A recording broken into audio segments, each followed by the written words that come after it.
Hey guys, welcome back to the channel. So I got another deck profile for you guys today. So it's an update on my Rokket Guardragon deck.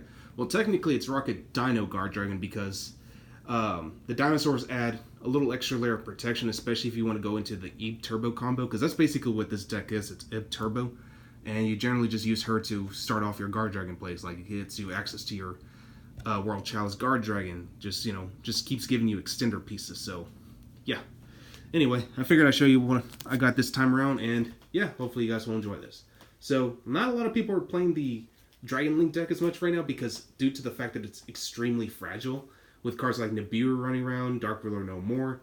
One thing I do like about this deck is that with the Dinosaur engine, it does give you a, how do you call it, a back, or not a backup play, but well yeah, I guess a backup plan, just like if you get Nibiru, you have a secondary play to go into. You can go into cards like Tyranno and just pop your token and just flip all your opponent's monsters face down at any given time. So yeah, figured why not. So starting off, going to be playing 2 copies of Rokket Tracer. Just keep in mind that the Rockets do kind of brick, so that's why you have Quick Launch in the deck. But Rokket Tracer is really good. He's a level 4 tuner, and the fact that he can pop any face-up card you control to special summon another Rocket to go into cards like Loreload Savage Dragon. I mean, why not? The only thing is that he restricts you from summoning from the extra deck, except Dark Monster, so that's the only problem with him. Playing 2 Absarado Dragons, just a free extender. As long as you control Rocket, you can summon this card from your hand for free. And if you leave the field, you get to search out a Rocket. Next up, 1 Silver Rokket Dragon. I always like to target this card with Boral Sword Dragon, just to have him self-destruct and look at my opponent's entire extra deck and remove 1 card from play. So definitely a great card.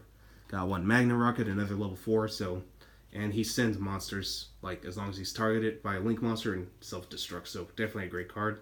And then lastly, 1 Rokket Synchron. And that's generally it for the Rockets. You don't really need too many of these, so yeah. Alright, so now we're moving on to the Dino package. I'm running 3 Soul Eating Oviraptor. This is your Rhoda/Foolish Burial card. Searches out any dinosaur or dumps them. And you mainly want to dump Carbon Net onto the grave, so that way you can get instant access to your Flamvell Guard and then go from there and just turbo out Ib, like I mentioned. 2 Miscellaneousaurs.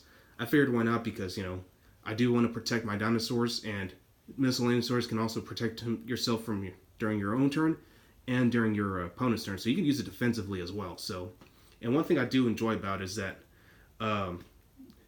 most people don't know this, is that Nibiru, since it's an effect that activates from hand, the tribute's not cost, you can actually protect your Dinosaurs with the effect of Miscellaneousaur, so that's why he's really good. 1 Carbon Net, as I mentioned, you definitely want to get instant access to your normal monsters, so mainly Flamvell Guard is the only one I have right now.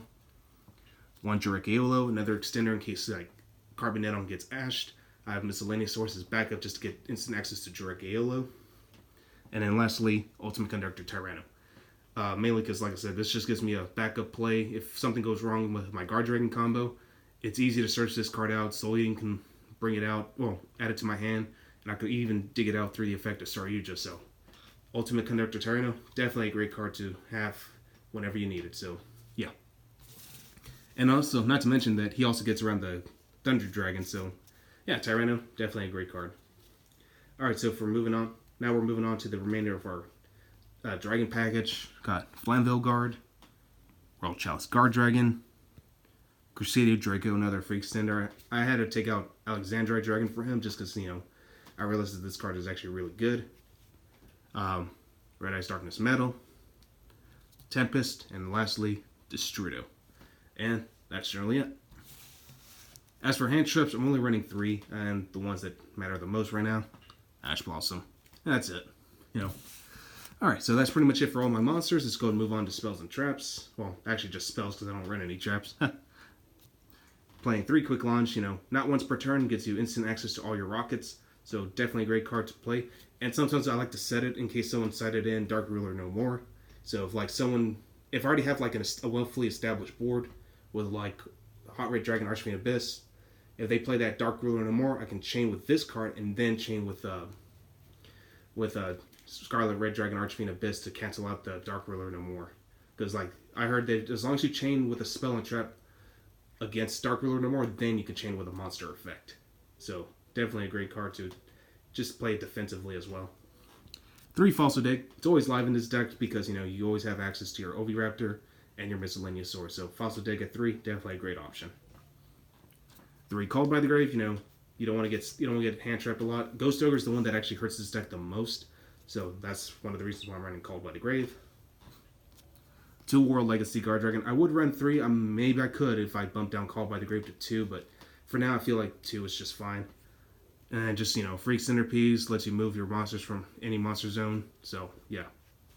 World Legacy Succession, of course, another extender piece. For 1-ofs, I got 1 Dragon Shrine, Foolish Burial, Ravine, and Dragon's Mirror. And that's generally it. So, now we can go and move on to our extra deck. It's 40 cards in the main deck, so don't worry. The extra deck's pretty self-explanatory. I got 1 Hieratic Seal, 1 B-Cop, Link Revo since I got a bunch of level 1s. For Guardragons, I got Pisty, Agripane, and LP. They're all like insanely broken for a reason. Got Romulus, gives you instant access to your Dragon Ravine. That way you can just keep pressing on and just go full combo. Triple Burst Dragon as a form of negation if you actually need it. Saryuja, Boral Sword, and then lastly, Appaloosa. I hardly ever see Appaloosa in this combos. I usually just bring out Boral Sword more because I always get instant access to that Silver Rocket Dragon. So I might cut the Appaloosa and switch it for like Borreload Dragon instead. So if you don't have Appaloosa, go with Borreload Dragon. It's just as good, honestly.